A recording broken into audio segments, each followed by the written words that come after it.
Bismillahirrahmanirrahim. Jadi teman-teman, poin pertama bab kecewa. Kalau kita kecewa, saya yakin semuanya pernah kecewa dan mungkin masih akan kecewa atau bahkan lagi kecewa sekarang. Kelihatan dari muka-mukanya. Kecewa sama saya. Kenapa ceramahnya lama sekali? Jadi kalau lagi kecewa, apa poinnya tadi? Panggillah Allah. Ya Allah, ya Jabbar, wajiburni, hibur saya ya Allah. Hibur saya, hibur hati saya ya Allah. Gimana cara Allah menghibur hati kita? Allah menghibur hati kita itu dengan diberikan wajilat qulubuhum. Allah menghibur hati kita dengan dijadikan liyazdadu imanan ma'a imanihim. Allah menghibur hati kita dengan dijadikan apa? Tuma'ninatul qalb. Ala bidzikrillah tatma'innul qulub. Banyak cara Allah menghibur hati. Apakah Nabi pernah sedih atau kecewa? Kecewa pernah, sedih pernah di Al-Quran, direkam. Terus cara Allah menghibur hati Nabi yang lagi sedih atau kecewa gimana? Ya ayyuhal muzammil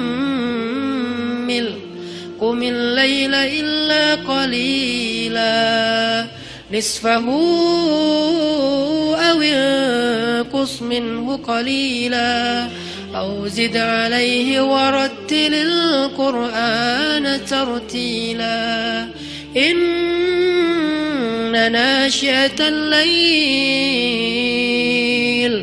هي أشد وطئا وأقوم قيلا. Allah panggil Nabi ketika lagi sedih dan tidur. Ya ayyuhal muzammil. Ini dua kondisi Nabi lagi tidur dan dipanggil Allah. Satu, ya ayyuhal muddathir. Satu lagi, ya ayyuhal muzammil. Tidur kenapa Nabi? Bukan tidur, tertidur. Gara-gara capek seharian berdakwah dan capek seharian dibully.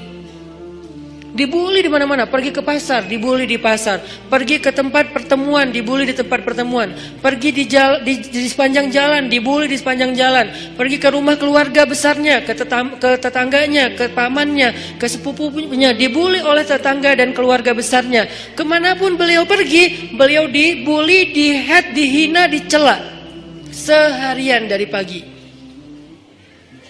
Satu kota Mekah ngebully beliau. Ada yang mengatakan beliau itu penyihir, ada yang mengatakan beliau itu pembohong, ada yang mengatakan beliau itu tercela. Muzammam, nama aslinya Muhammad, artinya terpuji, tapi diplesetin jadi Muzammam, artinya tercela. Atau orang salib dulu, pas perang salib menamakannya dengan istilah Muhammad. Apa Muhammad? Salah satu nama setan.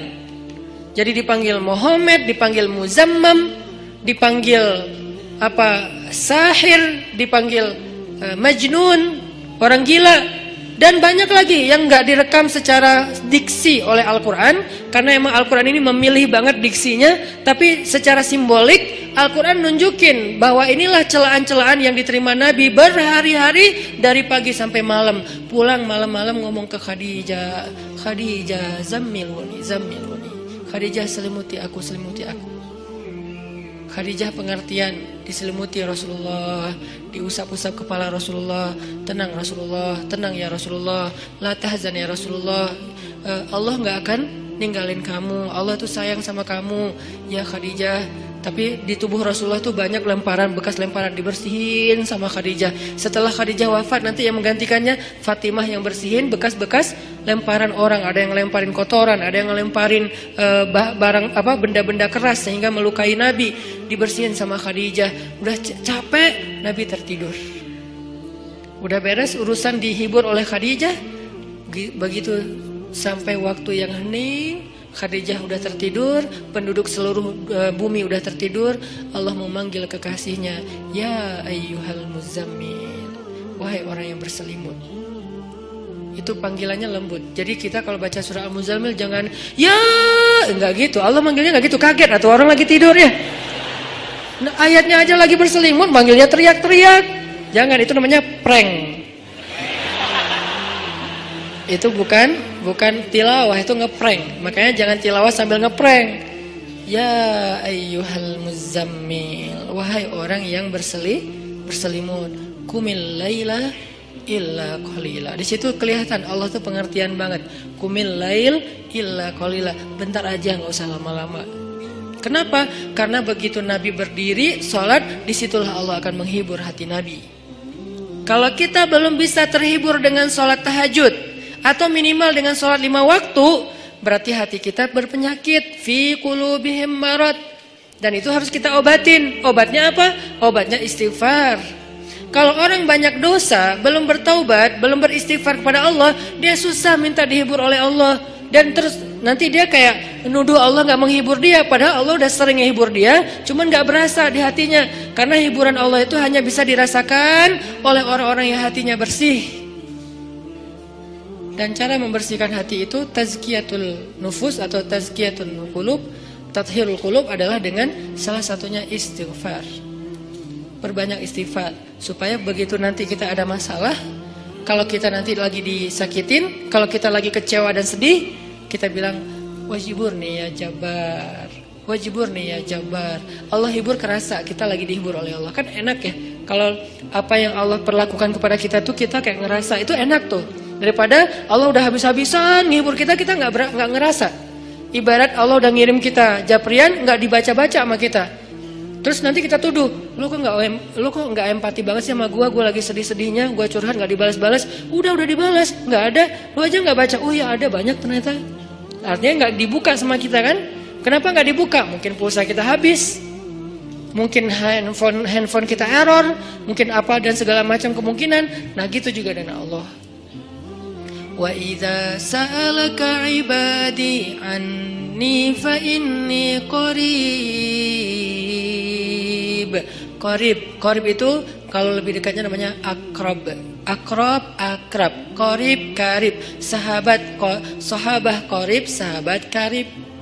Itu bahasa Arab. Kan saya sering nge-mention bahwa ini dari bahasa Arab, bahwa biar kita tahu identitas bahasa kita itu sebetulnya sebagian besar diambil serapan dari bahasa Arab. Terus siapa yang merangkai bahasa Indonesia dari bahasa Arab kalau bukan ulama?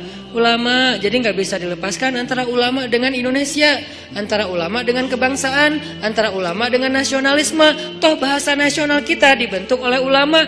Buktinya serapannya 90% itu bahasa Arab. Sebagiannya benar terjemahannya, sebagiannya keliru, tapi tetap aja bahasa Arab. Makanya kenapa saya sering mention itu bukan mau apa di Arab-Arabin biar gaya, biar kelihatan ustadz gitu, enggak. Kalau mau kelihatan Arab banget saya banyakin Arab emang itu mah. Ini enggak lagi kayak gitu. Lagi pengen menarik benang sejarah kalau bahasa kita itu emang sebetulnya bahasa Arab yang diserap. Jadi kalau ada yang agak alergi tentang Arab, saya pikir ini berlebihan.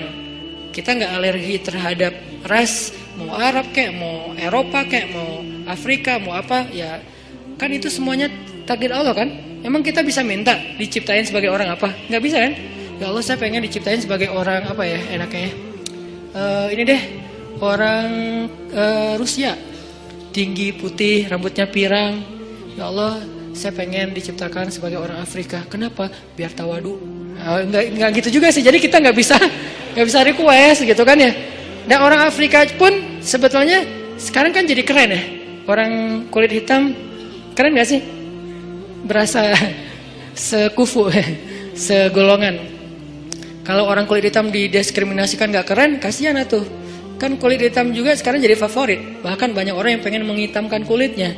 Ini artinya ya nggak bisa request mau jadi orang apa, sehingga kita nggak boleh benci golongan ataupun ras, karena dia diciptakan kayak gitu tuh bukan pengennya dia, itu namanya sunnatullah dan takdir, itulah ketentuan Allah. Kalau kita cela rasnya, berarti kita mencela pencipta ras itu, yaitu Allah Subhanahu Wa Taala. Balik lagi ke yang tadi, intinya bahasa kita emang diserap dari bahasa Arab. Nah kita minta sama Allah.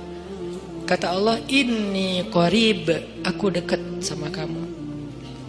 Ujibu da'watad da'i idza da'ani. Ujib dari kata jawab. Jawab bahasa Indonesia juga jawab. Jawabun, jawaban, jawabin, itu grammar. Terus salah satu yang diambil dari antara 3 bentuk grammar Arab itu kita ambil jawaban, ya, menunggu jawaban. Ada orang Indonesia yang mengatakan saya lagi menunggu jawabun. Nggak ada kan ya? Ini agak-agak aneh. Jawabin atuh, ada tuh jawabinnya. Jawab berarti yang udah ada tuh jawabin. Jawabun mah belum ada ya. Jawabin atuh yang yang tadi. Nah, oke, berarti itu bahasa Arab juga. Jawab, ban, bin sama aja. Ujibu, berarti bahasa Al-Quran sendiri itu sebetulnya tanpa baca terjemah, kalau kita tahu akar katanya, itu emang bahasa kita, bahasa Arab, bahasa Indonesia. Ujibu da'watad da'i idza da'an.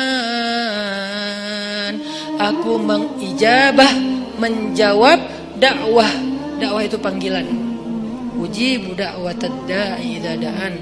Aku menjawab panggilan dai, orang yang memanggil kalau dia mendakwah atau memanggil aku.